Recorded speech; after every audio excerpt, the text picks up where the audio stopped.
there. I want to bring in now Congressman Adam. He's the top Democrat on House Intelligence.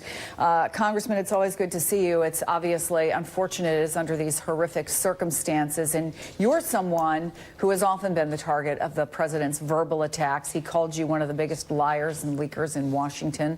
How unnerved are you by what you've seen happening? Of course, it's very disturbing that people are using tactics like this to try to intimidate or injure people in the political sphere. It is deplorable.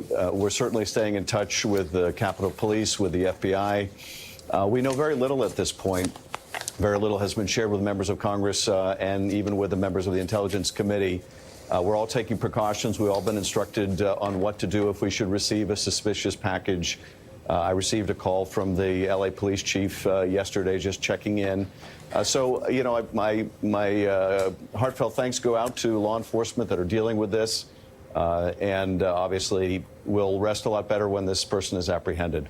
And you don't want to be hyperbolic in a situation like this, but we have been a country on edge. We are a country that is divided. We are a country where there has been a lot of divisive rhetoric, and you add to that where we are in this midterm and some of the ads that we've seen and some of the conversations that we have heard from candidates that have been very, very targeted and forceful. The president did call for national unity yesterday, and then he seemed to go back into the partisanship with the jabbing in Wisconsin. What's the responsibility, as you see it, of the president? What should he be doing right now? Well, I think a lot of the responsibility is with the president at a time like this, but also because this president, I think more than any other in memory, has really stoked these kind of angry divisions. As we have seen frequently at his rallies, he kind of glorifies in calling out and attacking opponents in the most vile way.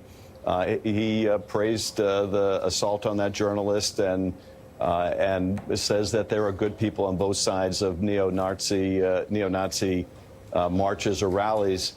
So I think this is the first president, certainly in my lifetime, who doesn't seem to understand that a big part of the job is to make us a more perfect union, who gets up in the morning to try to find new and inventive ways to divide us. Now, these divisions existed before Trump, but he has aggravated them more than any other recent president, and I don't think he can escape responsibility for the deterioration in civility, as well as the proliferation of acts of bigotry that we see coming to the surface. The folks on the other side, and we were having this conversation earlier, Congressman, will point to that this is not just something, obviously, that has affected Democrats. Your colleague, Steve Scalise, who many people believe is lucky to be alive today, and he wasn't the only victim of that shooting on that baseball field. You know, even going so far as to talk about the members of the administration who have been harassed out of restaurants while they were having dinner with their families by people who don't like President Trump or don't like what they do. And I want to play for you what Ted Cruz had to say yesterday. I think this is from Chuck on Meet the Press Daily. It's worth pointing out, and listen, I think the media always focuses on the president. There are too many Democratic politicians that are actively encouraging this. When Maxine Waters tells people, go harass, scream, yell, and come after people, that's wrong. So what do you think, Congressman, when we hear from Republicans, as we have over the last 24 hours, that there's plenty of blame to go around?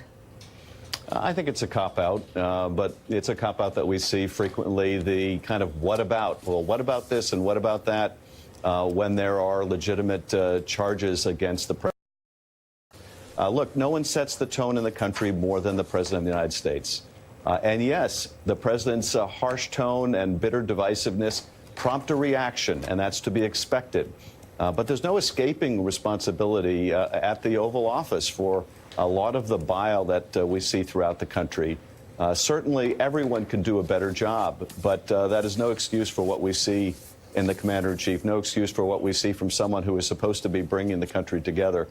So I understand why Ted Cruz might make that argument, but at the end of the day, the fact that the President of the United States and his conduct creates a reaction is not surprising in the least. Congressman Adam Schiff, always a pleasure to have you on the program. Thanks so much.